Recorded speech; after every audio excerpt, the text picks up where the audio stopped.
Hey everybody, welcome back to Boris'Builds. I'm Boris, and today we're hanging out in front of my fish tank, just trying to ignore this one over here. That's definitely seen better days. Its replacement is coming, and that's what we're working on today. I would like to make a spray bar for it, so I bought this acrylic tube, and I fashioned this jig, which is basically made out of garbage and popsicle sticks. Pretty simple. The idea is to hold the tube while I pass it through my drill press. I might need to add a set screw to stop this from rotating, but we'll see how it goes. Also, since the epoxy failed, I'm going to go with this Krylon Fusion for the background. It's a navy blue. My daughter picked it out. Yeah, we're going to see if this works. I've used this black paint. Rust paint works really good to do the black backgrounds, but we're going to see how this Krylon Fusion goes. I'm just going to spray it on. Yeah, I got one coat on there. We'll see if I get lucky with this. I hope it sticks. Okay, so after the failed epoxy attempt, here we go. This is painted. This is with a Krylon Fusion spray paint. You can see there's a couple spots where it didn't quite adhere. But like most things, the further away you get, the less obvious it is. And luckily, the one spot that seems to be the worst is going to be covered by the filter. The only other spot I could see, there's a little spot down in the corner there, but that's going to be covered by the substrate, hopefully. So, but like from here, it looks pretty good. It's got like a mirror blue. It's actually almost like a translucent blue that I sprayed on. If you light it from behind, you can kind of see all the issues. But I think it turned out very well.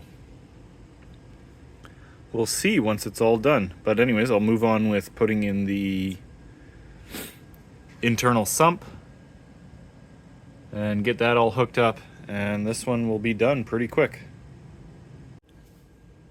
Okay, now that the tank's painted, we're going to work on the sump. It'll be an internal sump, and this will be the wall that goes on the side of the tank. I've drilled for my return. I still have to drill for my intake. I think I'm going to go a bit bigger, and I 3D printed a grate that'll fit over top of that. I had originally thought I'd do like a little hole, but go big or go home. It's just easier for me to do it that way. It'll have filter media here, heater, and then a return pump. I'm thinking a Synchro Nano, just because that's what I have available to me. So for the return, I came up and I made this thing. This is a Rainbird irrigation fitting. This is 1/2" MPT. Electrical fittings also use MPT. So I was able to get 2 of these lock nuts. You can buy these lock nuts separate if you're a little bit more organized than I am, and save a bit of money, because those are about $2 each, those little connectors. But you can get a bag of 10 of these for about $5. And you see, we make ourselves a nice little bulkhead fitting. It doesn't have to seal, although it would be interesting to see if you could make one, maybe with an O-ring or a gasket that was watertight. In this method, you tighten it, there you go. And it just so happens that the spray bar that I want to use out of this clear acrylic tube, that I still got to drill the holes, fits perfectly. So that'll be the spray bar. I'm going to have it coming this way, maybe down and up. And I'd also like to put a little nozzle on the end to kind of angle the water out like this to get a rotational current as well. So we'll see how that all goes.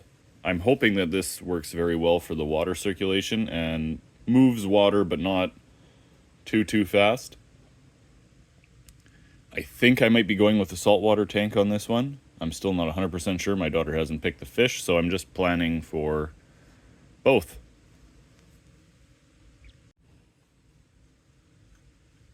Okay, but the first thing I gotta do is glue these guys onto the back. They'll be our, kind of like that, and like that, for my heater chamber. So let's do that.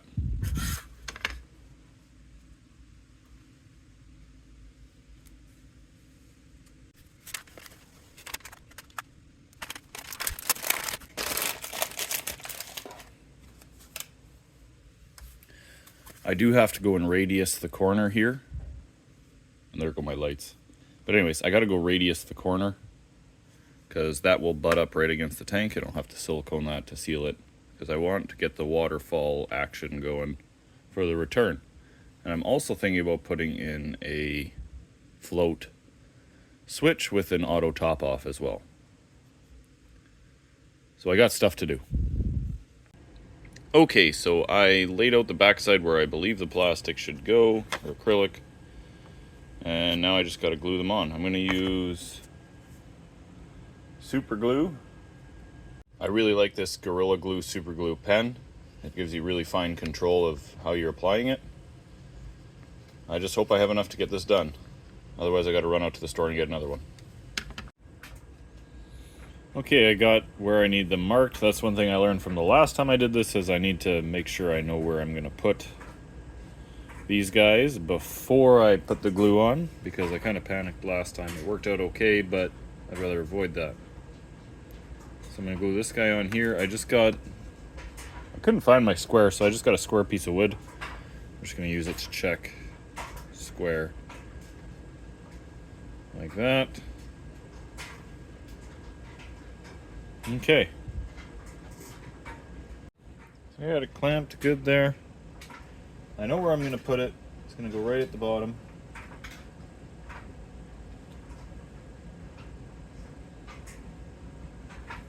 Yeah, just got to glue it up and hit sand.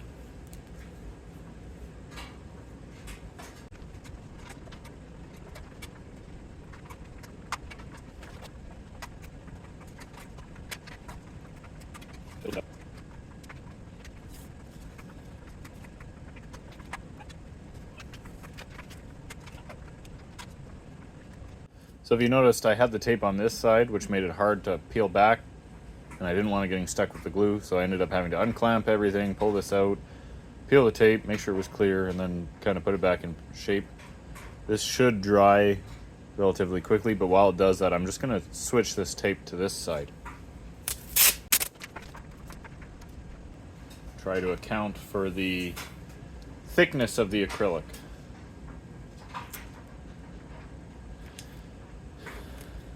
My bottom spot. And now I need to put this guy on. Let's see how this works.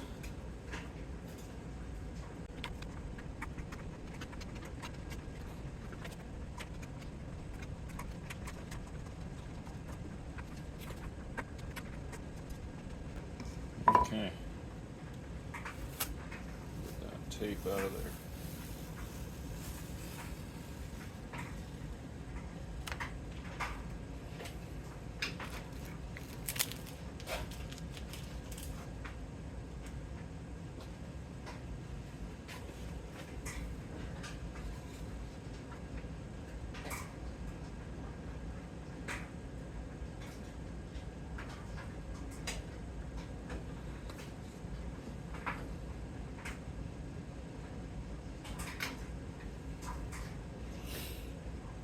Okay, I got them in place. They're relatively straight. They're where I want them, I think. I hope this is enough room for the heater. I think with the water flowing around, it should be fine. So the idea is it'll come in up here. You know what I just realized? I probably should have cut my intake hole before I glued these on. So that's going to set me back a bit. I'm not quite sure what I'll do now. I think all that means is I'm going to have to do like use a fretting saw or something. I won't be able to put it in my scroll saw to cut it, because I think the top needs too much room. It might still fit. I don't know. We'll see. This build is just going fantastic. Well, I think I've screwed up enough. I'd like to thank you if you made it this far. I'm going to call it quits for this week. Next week I might come back with an auto top-off video. I've received most of the parts, everything except for the pump to make that. So hopefully next week will go better. Please consider dropping a like or a comment, and if you enjoyed the content, subscribe. Thank you very much.